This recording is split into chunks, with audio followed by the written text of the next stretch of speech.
Numbers chapter 20. In the first month, the whole Israelite community arrived at the desert of Zin, and they stayed at Kadesh. There Miriam died and was buried. Now there was no water for the community, and the people gathered in opposition to Moses and Aaron. They quarrelled with Moses and said, "If only we had died when our brothers fell dead before the Lord. Why did you bring the Lord's community into this wilderness, that we and our livestock should die here? Why did you bring us up out of Egypt to this terrible place? It has no corn or figs, grapevines or pomegranates, and there is no water to drink." Moses and Aaron went from the assembly to the entrance to the tent of meeting and fell face down, and the glory of the Lord appeared to them. The Lord said to Moses, "Take the staff, and you and your brother Aaron gather the assembly together. Speak to that rock before their eyes, and it will pour out its water. You will bring water out of the rock for the community, so that they and their livestock can drink." So Moses took the staff from the Lord's presence, just as he commanded him. He and Aaron gathered the assembly together in front of the rock, and Moses said to them, "Listen, you rebels, must we bring you water out of this rock?" Then Moses raised his arm and struck the rock twice with his staff. Water gushed out, and the community and their livestock drank. But the Lord said to Moses and Aaron, "Because you did not trust in me enough to honour me as holy in the sight of the Israelites, you will not bring this community into the land I give them."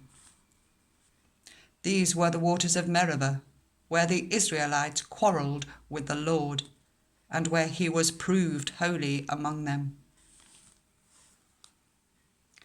Moses sent messengers from Kadesh to the king of Edom, saying, "This is what your brother Israel says. You know about all the hardships that have come on us. Our ancestors went down into Egypt, and we lived there many years. The Egyptians ill-treated us and our ancestors, but when we cried out to the Lord, he heard our cry and sent an angel and brought us out of Egypt. Now we are here at Kadesh, a town on the edge of your territory. Please let us pass through your country. We will not go through any field or vineyard, or drink water from any well. We will travel along the king's highway and not turn to the right or to the left until we have passed through your territory." But Edom answered, "You may not pass through here. If you try, we will march out and attack you with the sword." The Israelites replied, "We will go along the main road, and if we or our livestock drink any of your water, we will pay for it. We only want to pass through on foot, nothing else." Again they answered, "You may not pass through." Then Edom came out against them with a large and powerful army. Since Edom refused to let them go through their territory, Israel turned away from them. The whole Israelite community set out from Kadesh and came to Mount Hor. At Mount Hor, near the border of Edom, the Lord said to Moses and Aaron, "Aaron will be gathered to his people. He will not enter the land I give the Israelites, because both of you rebelled against my command at the waters of Meribah. Call Aaron and his son Eleazar, and take them up Mount Hor.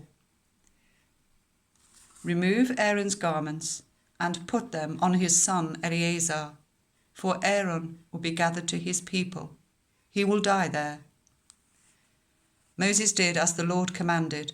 They went up Mount Hor in the sight of the whole community. Moses removed Aaron's garments and put them on his son Eleazar, and Aaron died there on top of the mountain. Then Moses and Eleazar came down from the mountain, and when the whole community learned that Aaron had died, the entire house of Israel mourned for him 30 days.